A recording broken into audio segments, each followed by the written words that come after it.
So we're very fortunate this afternoon to have members of the panel with us. So first of all, we have Commissioner of Education, Brenda Cassellius. We have the Commissioner of the Minnesota Office of Higher Ed, Larry Pogemiller. We have Senator Terri Bonoff, who chairs the Senate Higher Education and Workforce Development Committee. And we have Dave Adney, Executive Director of the Minnesota Association of Secondary Principals. So what I'd like to begin with is asking each of the panel participants to just take a couple of minutes and give their views on the broad topic of post-secondary success in the workforce. Everyone's looking at me like I should start. Well, hello, Dave and Senator. Good to see you, Larry. It's great to be on this panel. I guess I better just hold it, huh? Great to be on this panel talking about such an important topic today, and I want to thank AMSD for inviting us to be here today to have this conversation. We've been working on this, Dr. Rosenstone and I have been talking about this with Larry as well for several years now. I think about 2 years, when we had some recommendations that came to the legislature about 1.5 years ago, where we began to look at some of the items around career pathways and the work that we could do. The Secretary came to Mounds to highlight some of the work that they were doing there in Mounds, and it's good to know that we have several other really innovative programs happening now across the state, Long Prairie, Brainerd, up in the range, on the range, and down south in Kingsfield School. Just a number of different things that are going on in Minnetonka as well, and in Okehennepin, doing some really cool work with their community colleges and technical colleges to get kids concurrent enrollment, or actually doing some things on campus. I know Bloomington has some emerging work as well with Normandale. So lots of really creative work that's relevant and engaging, and getting kids experiences in college going work where they actually can land a good job once they either get out of high school and they've either earned an associate's degree or a credential or certificate, or they've been able to launch and go into then college and begin to work on whatever type of credentialing or degree they would need to get their dreams addressed that way. One of the things that I've been working on also at the national level is with the state chief school officers. And on December 1st, we will be releasing a report we've been working on the past year with the Chamber of Commerce, Southern Regional Education Board, and a number of other partners, California and other states, who are doing some really creative work around career readiness, career pathways, and partnering, and apprenticeships and internships, and some really promising work done in some states. So we'll be showing a pathway forward with some of those policies that states can take, and I'm anxious to share that report. It's embargoed at this time, but on December 1st, which is just around the corner, we'll be releasing that report. So engage in not only work here at the state level, but nationally, looking at this as such an important issue now, because we know, like Paula shared and many other speakers shared today, this is just such a critical time for education. I believe high schools are going to go extinct the way that we know them today in 25 years, within 25 years.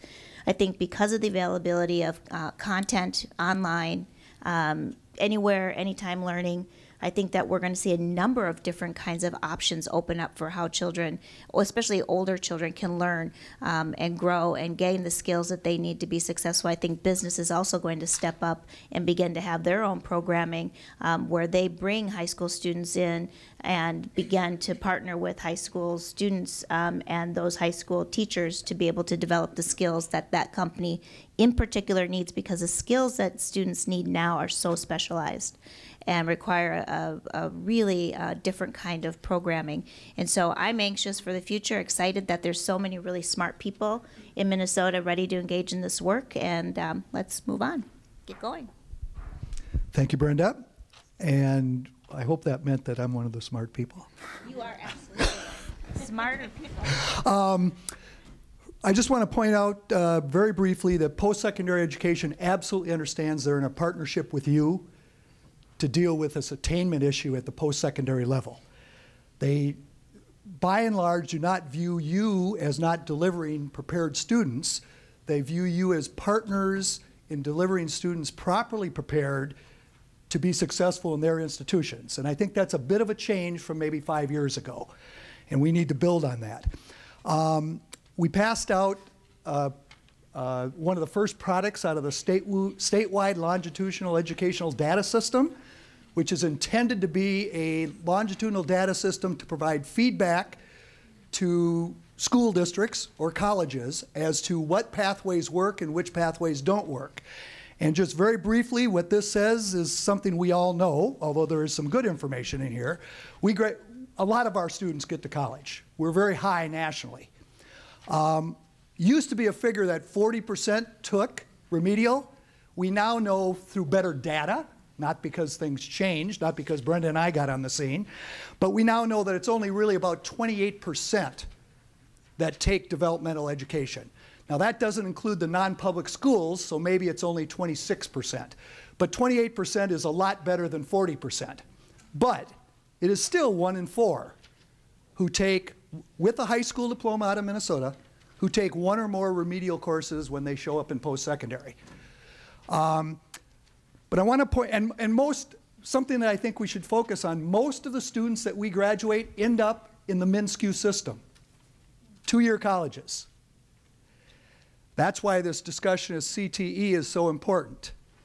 A real good piece of news is it appears, this is number 5 on here, that students taking, now this isn't definitive yet, but this is what the initial data shows, that students taking remedial in post-secondary actually retain at the same rate as students who don't take remedial. That's good news.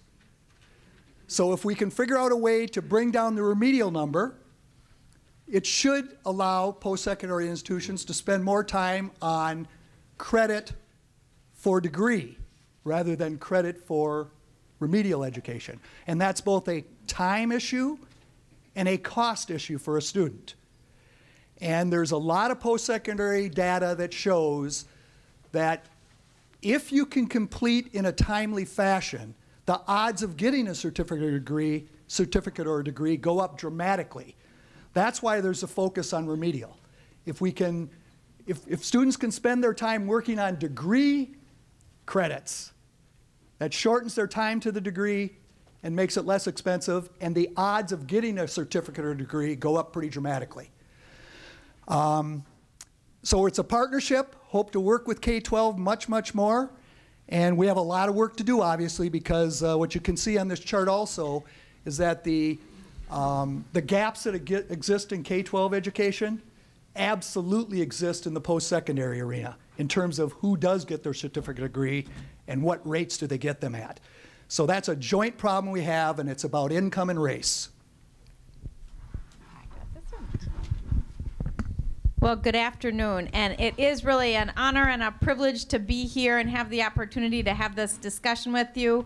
I thank the Association of Metropolitan School Districts for their leadership in bringing us together, and as a proud parent of 4 young adults who went through your school districts, I can tell you that I have great respect and appreciation for the work of the schools in our community. I've been hard at work during this particular interim on this very subject, and so anytime I'm given the microphone, I use the opportunity to tell you about what it is I'm working on, because I do think that it is so relevant to this conversation. So when I first became higher ed chair, I had spent 8 years in the K-12 world being on that committee. I was vice chair for many years. Higher ed chair had never done anything with a higher ed. So steep learning curve. I can see Senator Clausen's over there. He's the vice chair of our committee. Worked with Jeremy Miller, the GOP lead, and we just delved into it. We went around the state. We interviewed students. We heard loud and clear the current challenges that they were facing. And the current challenges includes, as we all know, the ridiculous debt level that those kids are burdened with, their despair around how they're ever going to pay it off, as well as are they going to get that job. They're coming off the recessionary times. They're looking at their brothers and sisters that are crippled by this debt. They're looking at their future. So we knew right away as the higher ed leadership that we needed to do something bold, and we needed to be game-changing in the way we approached it. And so we determined we wanted to be proactive in establishing a new approach to the partnership between higher ed and the business community. And it really must include the K-12 community too. And so it's perfect that I'm here sharing this with you. But we passed legislation last session that said we were going to have 4 different advisory councils. We picked which industries had job shortages, and I'm seeing nods there because some of the people in this room are on those advisory councils. But we picked agriculture, IT, health sciences, and advanced manufacturing. We said those advisory councils had to have people from the industry, from higher ed, from government, from the foundation world, to come together and say, okay, what 3 jobs could we practice with? Just pick any 3, impactful, high-need jobs, and then once you do that, you say, okay, in those 3 jobs, what do kids have to know to be successful? And so that's what those advisory councils were charged with. The thinking being, we wanted to model the German system, whereby in Germany, and a lot of people are talking about this, researching it, just like the commissioner shared. That's what's the national conversations are happening. Other states are having similar conversations. But in Germany, 65% of their students, when they leave post-secondary, have a partnership with business, where business pays them to learn on the job while they're in post-secondary. Imagine if 65% of our students had a job while they're in post-secondary, getting paid to learn what they're learning in school at the same time, related instruction. Be very different when they graduate. Number 1, they have money, so they're not encumbered by that tremendous debt. Number 2, they have aspirational hope about what they're going to do when they leave. And number 3, they actually have more than just aspirations. They have a job when they're done. That's a model worth exploring. And so we're going to come back this legislative session after having done these advisory councils, and we're going to put together pilots. We're going to say, okay, let's get started.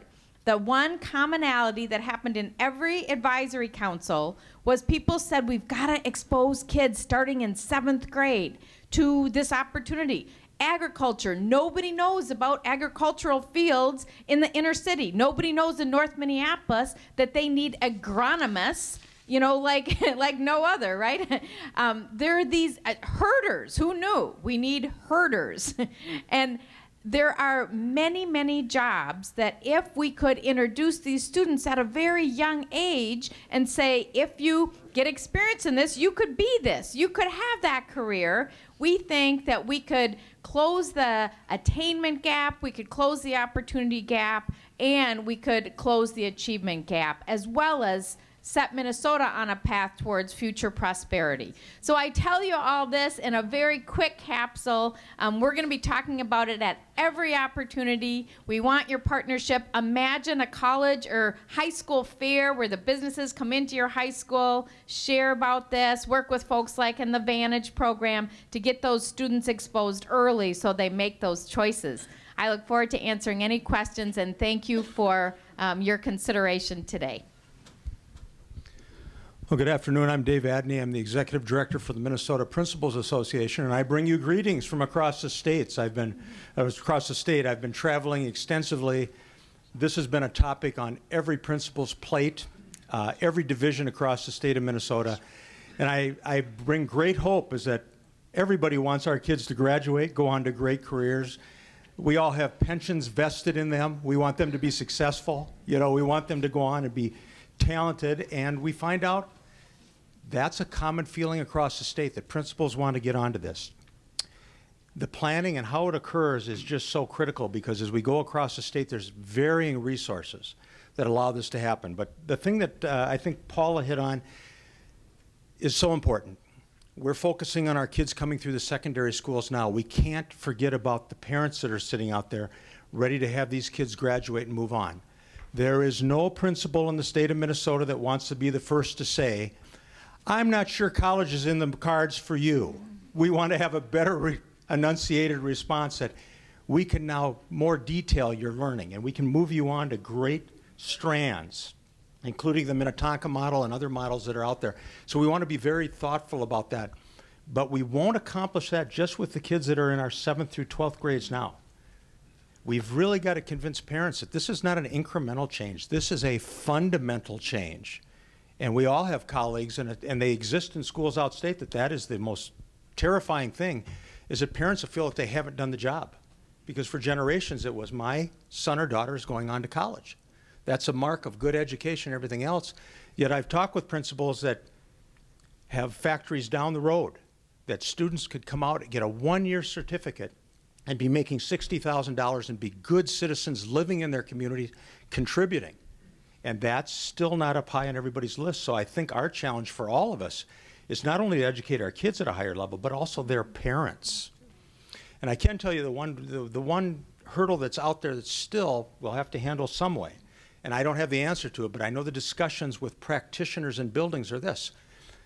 What kind of resources do we need to use? Do we have a model? Do we need more counselors? Do we need to outfit the counselors we have with more technology that can better follow kids in their plans so that we can get them there and keep nudging them left or right and keep them on? I don't have the answer to that. For those of you that are avid readers of research, the Harvard Education Letter that came out this month, the November-December Harvard Education Letter, has a special article on the new role of counselors. Because it's not simple enough to just say, okay, counselors in your building, now you become the career marchers. Some have training, some don't, and there are many schools in Minnesota that have no counselors. So to where does that fall? I think those are, I won't say exciting questions. I think we're bright enough and we've got the intellectual capital in the state to make those things happen. But yet that's going to take some alignment and some training of our professionals as well.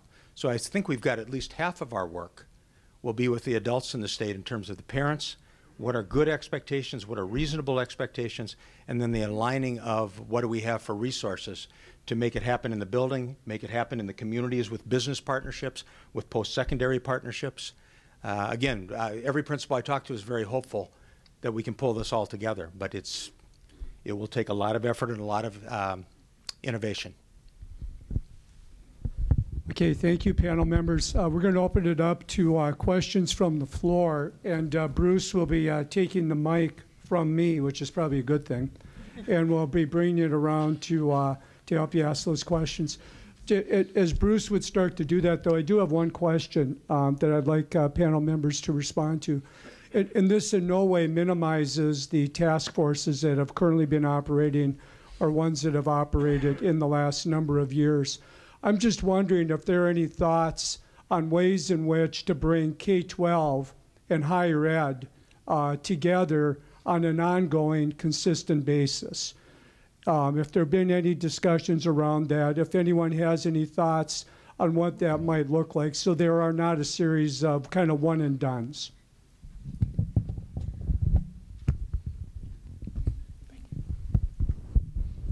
I think there's been several efforts aligning our assessment system is one effort of trying to have assessments that MnSCU would accept for both admissions and placement, so that we didn't have a lot of kids going into remedial education who maybe didn't need to be there, and making those more meaningful. So that's one. One is also these pathways and trying to build these partnerships.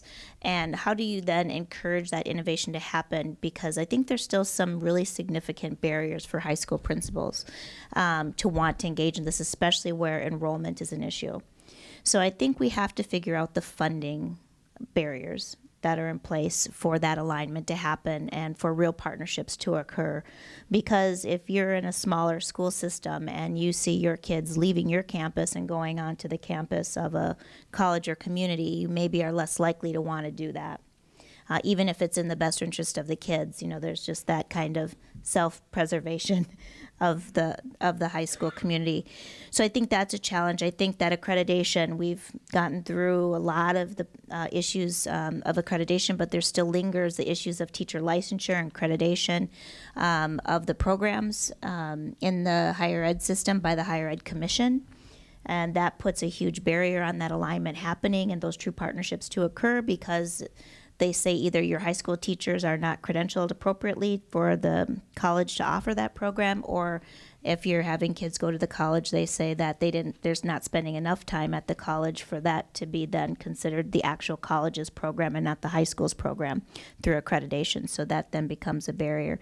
So we have to kind of get through that. And then Dave brought up that whole issue of stigma.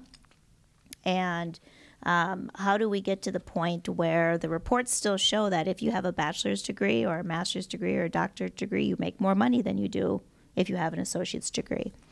So, and you have a better opportunity in terms of your long life options of different flexibilities for different types of work that would be available to you, instead of if you have a very special credential in one type of field, then you can do that one job, but you don't have something else. So I think it's really trying to work beyond that so that you're at a place where you're doing stackable credentialing.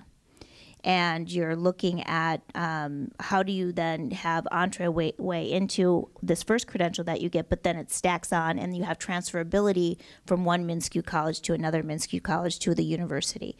So I think we have to be thinking very differently about stackable credentialing and about transferability in order to really get at that alignment issue and some of the other barriers that I saw.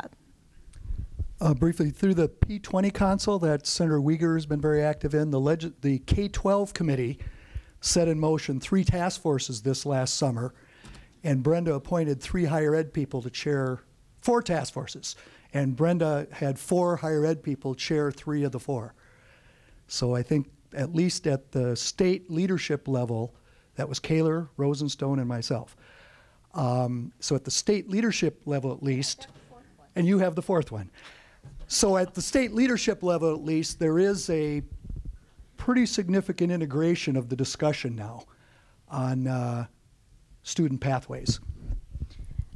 I was also going to echo the comments about the P20, because one of the first things that I did as we embarked on this, it's called the Pipeline Project, by the way, which stands for Private Investment, Public Education, Labor, Industry Experience, is I asked to speak to the P20 Council. So I was a little bit disappointed neither of you brought it up, but that's all right, because I do. We were saving that for you, Senator. But we did make sure, for example, in our advisory councils that somebody from MDE is on each of those advisory councils. I think it's so important. And I also want to give a shout out to Senator Uyghur, because he actually introduced bold legislation where he created kind of an umbrella approach in his proposed legislation between K-12 and post-secondary. And you can imagine all of us with jurisdiction in this area were like, wait, don't move too fast. But I do think we understand that there are some barriers to communication and to that seamless line of focusing on what's best for the student. And so I think we'll all work very hard to get better at that.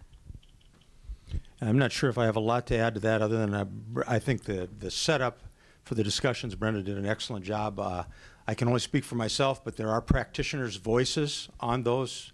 In fact, I'm on Larry's meeting, I think this Wednesday we're together. So I think that's critical that practitioners' voices are heard, because there's a base of practicality, there's a base of emerging research that sometimes is not always evident at other levels. And I think, again, I'll go back to the intellectual capital in this room and among the educators in Minnesota. If you can get the people there that are doing innovation, understand the emerging research and data that's coming out, we can get this going so long as kids are our target, always. We've also gone around the state, and Paula, that's why she has all those miles on her car. She's been going directly with the MnSCU system and hosting regional summits around career technical education to bring the information about world's best workforce, to bring the information about the opportunity to do these pathways, and to set examples forward and shine a light on those districts and schools that have already been doing some of this work and show the way pathward for how they could engage in this work. And I think we're on our 2nd round of those summits now, so I'm sure Paula probably has the information. Good. All right. Those have been very well attended. Over 1,000 folks have attended those.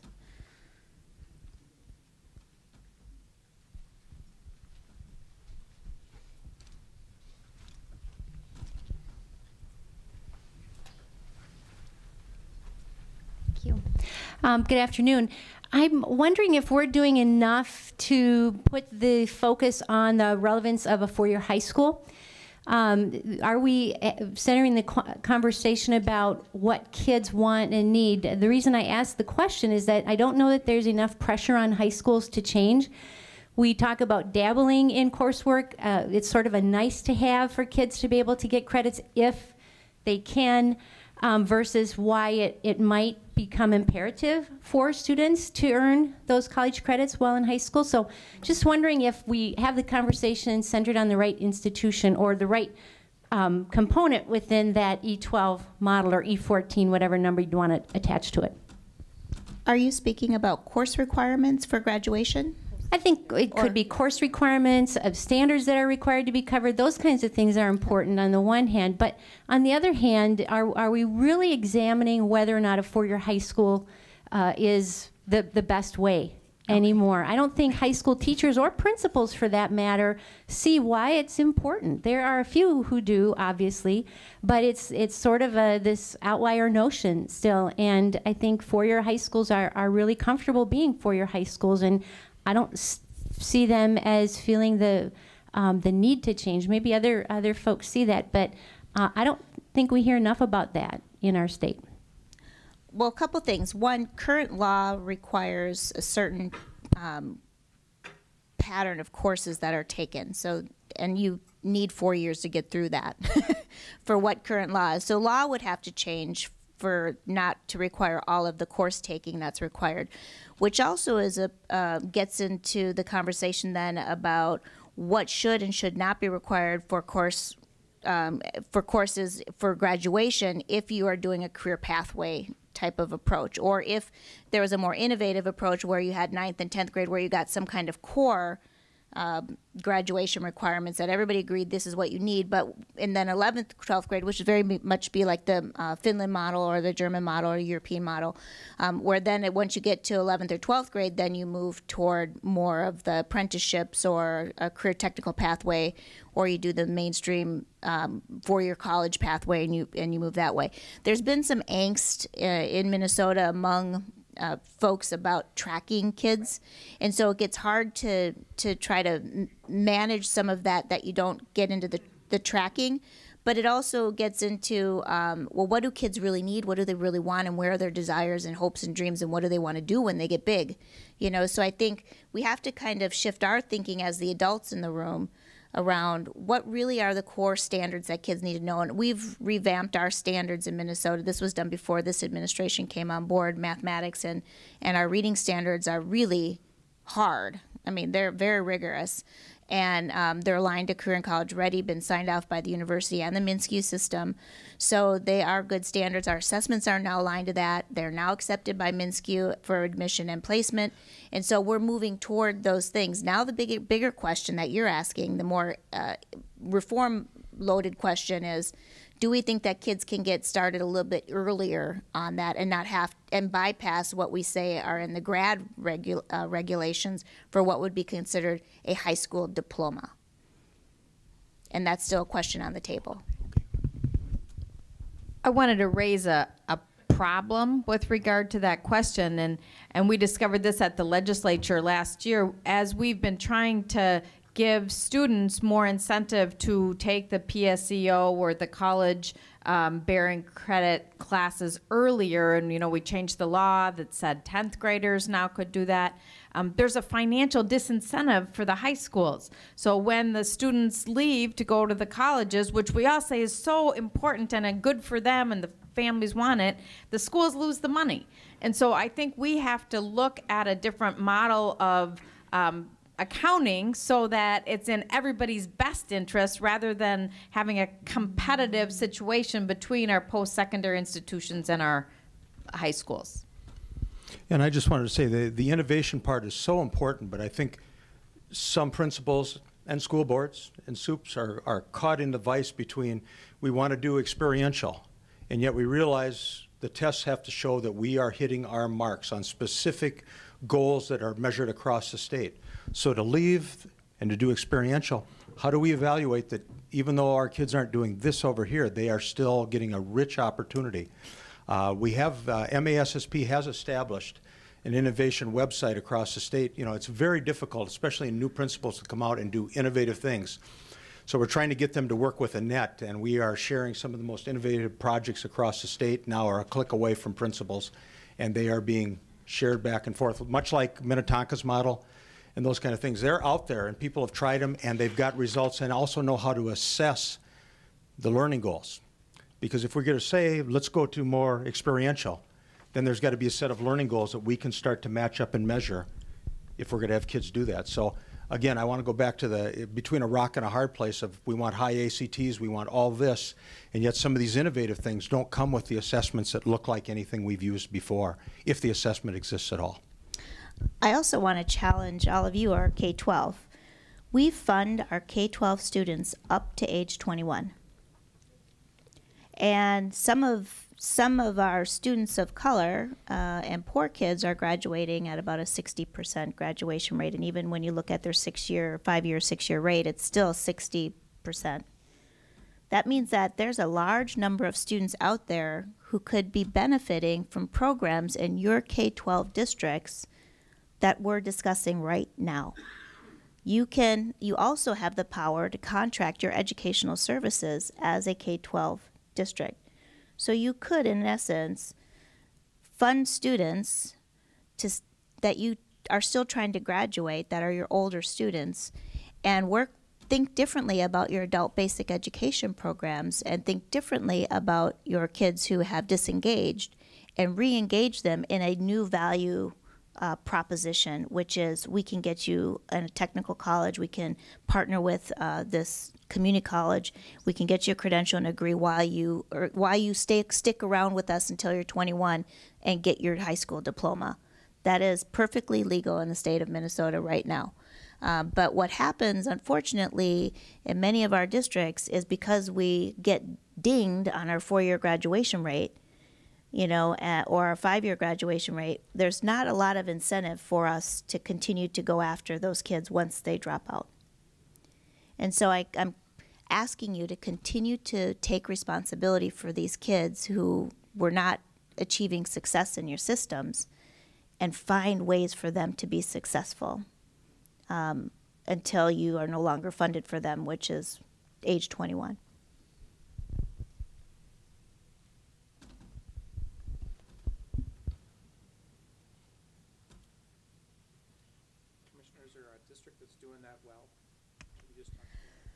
Most districts are, I don't know anyone who's working with their kids, because most districts are frustrated with the federal dropout graduation rate, so they're nervous. I think we also see this kind of unfortunate, we see a lot of students who are denied enrollment if they're older than 17 in high schools. They'll be like, you don't have the credits to even get through. You're not gonna make it in our high school. And so they have them go to alternative schools, or last chance schools out there. And so I think there's an opportunity to even work if you have alternative schools or intermediate districts or other partners that you can partner with to create these creative programs where you can contract for services, or you can look at new ways, or you can work with your local community technical colleges to try to get these kids in and get them on a pathway to success, and show them they're not going to just come because they've been disenfranchised or they've disengaged, and or they have very troubled lives. So it's a different kind of value proposition where you're actually saying, you can stick with us for 6 months, we'll get you this. Stick with it another 6 months, we'll get you this. And trying to change that for them. But I hope that people will step up and try to build some of these creative programs.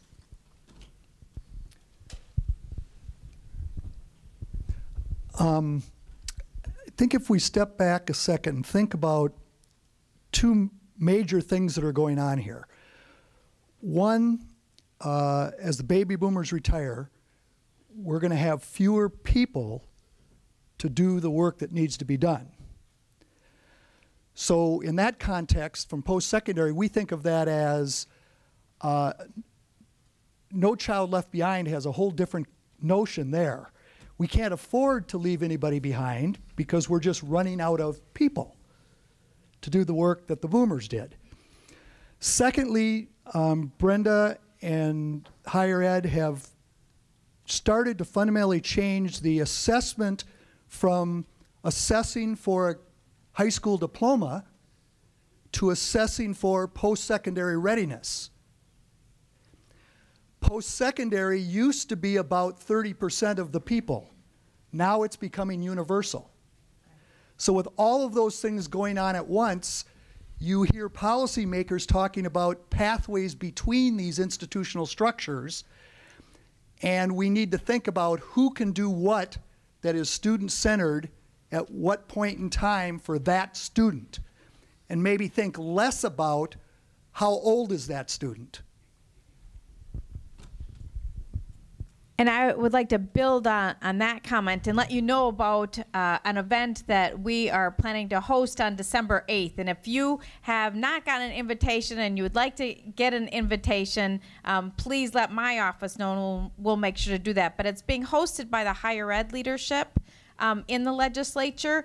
And this is an opportunity for all stakeholders to come together and say, given the demographics that Larry just talked about, and given the workforce identified needs that we're going to hear about from Deed at this conversation, and given where we are currently with our post-secondary delivery system, where do we go from here? What are the goals that we can, as a community, agree upon that would give us the compass and the framework to go forward? Because we agree with those who have spoken here, it's going to look different.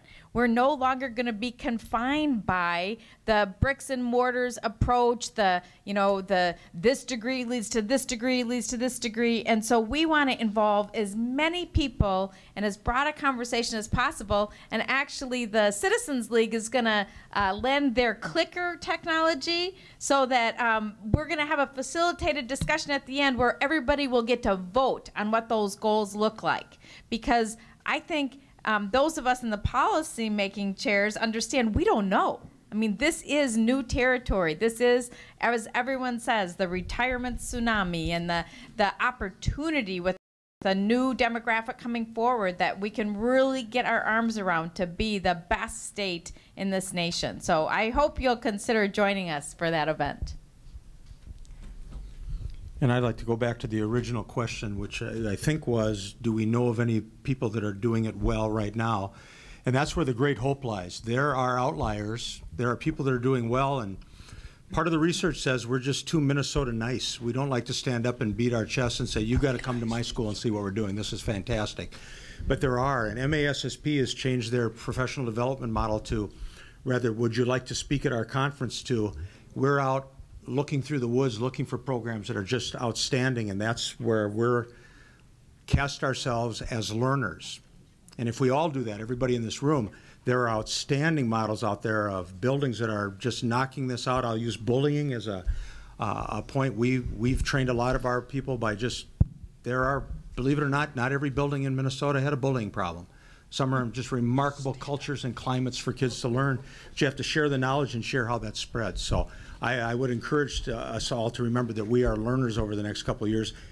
And rather than look at broad-based, one-size-fits-all, really look for those great opportunities that are out there where people can come and train us and tell us about what they're doing in their backyards. I was instructed to stand up, so excuse me if I'm interrupting. Would you say that industry is leading or behind in this concept of a culture shift? So like a lot of parents might not be interested in their child not attending a four-year college because they're currently employed somewhere where they won't even look at a resume unless you have a certain degree. So chicken egg thing. Is industry involved in this conversation, and how do we make sure everyone's on the same page? Right. I think that's a great question, and that's why, like in these advisory councils, we're getting industry to the table, but I think they are a little bit behind, and yet right now, Chancellor Rosenstone and the folks on the Itasca project are working hard with industry to develop a tool that can give us the accurate real-time information about where the jobs are. And I think that those real-time tools will reveal that it's not the same construct that it has been in the past. So I don't have the answer for that, but I think you raise a good question. I was going to say, I don't know if I'd categorize them as behind or ahead. I would categorize them as self-serving in terms of what do they need now. And what I sense is we don't have a trend in Minnesota where business and industry want to put money in research and development of creating that pipeline of graduates and workers to come in. In industries that are outlying Minnesota, they absolutely do it. They'll come down on career day, they'll stand in the cafeterias, they'll give stuff out, and they get that. But right now, there hasn't been a commitment overall to how do we get that influx of learners and initially put it into R&I, because that's really what they'd be doing, is to promise that greater things would follow in the future. Yeah, industry sits at the P20 Council table. They were a large part of the national conversation and the work that we did with the national report that's coming out. But I think that, like Larry just kind of said, it depends on the economy. You know, we're at a 4.1 unemployment rate. Currently, we were looking at a dilemma we had with this trough of applicants for taking the GED. We've had about 600 applicants take the GED so far this year. Was normally 6,000. Well, there was a huge rush to take it because the tests got harder last year, right? So there's this huge rush to kind of complete your GED, to get it done. So we thought, okay, that might account for some of it, but not this huge of a trough. So what we believe is happening after talking to industry and our ABE folks engaging is that they're actually hiring folks, and that these folks are finding jobs without GED because they need workers. And we've gotten to the point of having such low unemployment that they're now moving toward accepting other, you know, credentialing or whatever else to get the workers there. But what GED has done with this new test is create a much more rigorous test that's aligned, like our standards, to college and career ready. It's not really even a high school equivalency test any longer. They even have a cut score for just getting your GED, and then they have a higher cut score that's called GED Honors, that they're hoping they'll be able to work with the MNSCU system, that if you meet this other higher cut score GED Honors, you can move right into credit-bearing classes with the MNSCU system. How awesome would that be? So there is some innovation on the horizon with trying to re-engage youth who are older and employable and getting credentials through this GED, this new GED as well. So we're working on that. But I ask all of you who have ABE programs to re-look and rethink about your ABE programs is not high school equivalency anymore, but workforce development. And how do we work with industry to try to create new programs so that kids actually earn a credential or certificate getting out of your ABE programs as well, and expanding that work. Thank you. Panel, thank you so much for your comments and your leadership in this area. Please join me in thanking them.